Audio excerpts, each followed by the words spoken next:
नमस्कार, आप देख रहे हैं सूरत सम्राट न्यूज। मैं हूं आपके साथ मनु तिवारी। आइए रुक करते हैं इस खास खबर की ओर। सूरत में 30 और 31 जुलाई को हाई अलर्ट जारी। प्रशासन और राहत बचाव की टीमें पूरी तरह मुस्तैद हैं और हालात पर लगातार नजर रखी जा रही है। नागरिकों से अपील की गई है कि बेहद जरूरी काम होने पर ही घर से बाहर निकलें, जलभराव वाले क्षेत्रों से दूर रहें और किसी भी अफवाह पर ध्यान न दें।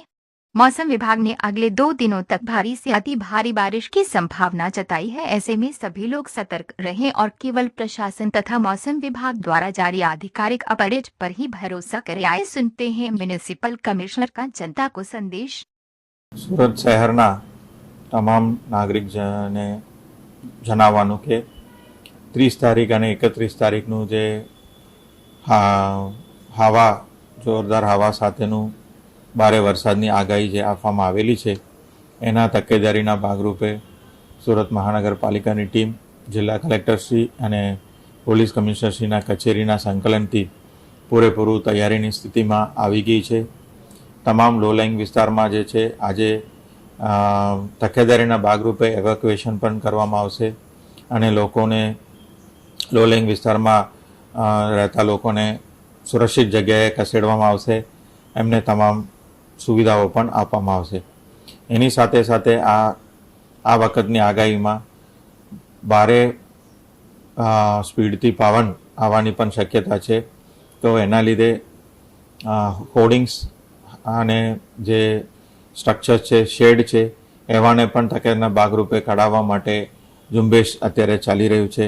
કન્સ્ટ્રક્શન સાઇટ ઉપર જે તકેદારી કરવાનું છે ત્યાંના વ્યવસ્થાઓ, ત્યાંના મશીનરી છે એને સેફ સ્થિતિમાં લાવવાનું પણ સૂચનાઓ તમામ બિલ્ડર્સને આપવામાં આવેલી છે।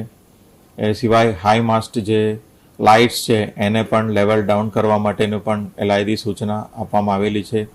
એસડીઆરએફ અને એનડીઆરએફની ટીમ્સ પણ તૈનાત છે અને આજે બપોર પછી તમામ જે ટીમ્સ છે એમને ફોરવર્ડ ડિપ્લોયમેન્ટ પોઝિશનમાં પણ પહોંચી જશે। જ્યાં જ્યાં જરૂર પડે તો રોડ રસ્તા બંધ કરવાની પણ તૈયારી રાખવામાં આવેલી છે। આવી રીતે આ જે અત્યારનું જે આગાહી છે એને સુરક્ષિત રીતે પાર કરવા માટે એસએમસી તંત્ર તરફથી તમામ તૈયારીઓ કરવામાં આવેલી છે। નાગરિકોને ખાસ વિનંતી છે કે તમારા ઘરમાં કોઈ પણ એવા અનસ્ટેબલ સ્ટ્રક્ચર હોય, શેડ હોય, પાતરા હોય, સોલારના પણ પ્લેનલ લાગેલા હોય એને સુરક્ષિત સ્થિતિએ લાવવા માટે ખાસ તમામને અનુરોધ કરું છું। ઝાડ પડવાની પણ વધારે શક્યતા છે તો એવા ઝાડને પણ આપણે તકેદારીથી આપણે કાપી લઈશું અને વરસાદ દરમિયાન અન્ય સમયમાં પણ બહાર ઝાડની નીચે ઊભા રહેવા માટેનું પણ આપણે ટાળીએ અને હોર્ડિંગ્સની આજુબાજુ પણ જવાનું પણ આપણે ટાળીએ। તમામ હોર્ડિંગ્સનું સ્ટ્રક્ચરલ સ્ટ્રેન્થ પણ આપણે ચેક કરી રહ્યા છીએ। તેમ છતાં તકેદારીના ભાગરૂપે તમામ નાગરિકોને સાવચેતી રાખવા માટે ખાસ વિનંતી કરું છું અને તમારા સહકાર માટે, તમારા સપોર્ટ માટે ટીમ એસએમસી કટિબદ્ધ છે। આજે 30 તારીખ બપોર પછીથી માંડીને 31 તારીખ આખો દિવસ રાત સુધી પણ આમાં આગાહી છે। તો પહેલી તારીખના સવાર સુધી આપણે એક તકેદારી રાખવાની ખૂબ જરૂર છે।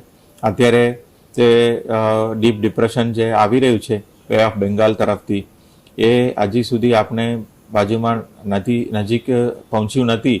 એનું વલણ કેવું છે, કઈ દિશામાં આગળ વધે છે એનું પણ દર કલાકે, દર અડધા કલાકે પણ અમે મોનિટરિંગ કરી રહ્યા છીએ અને હવામાન વિભાગ સાથે અને સ્ટેટ એમરજન્સી ઓપરેશન સેન્ટર સાથે સંકલનમાં કામગીરી ચાલુ છે।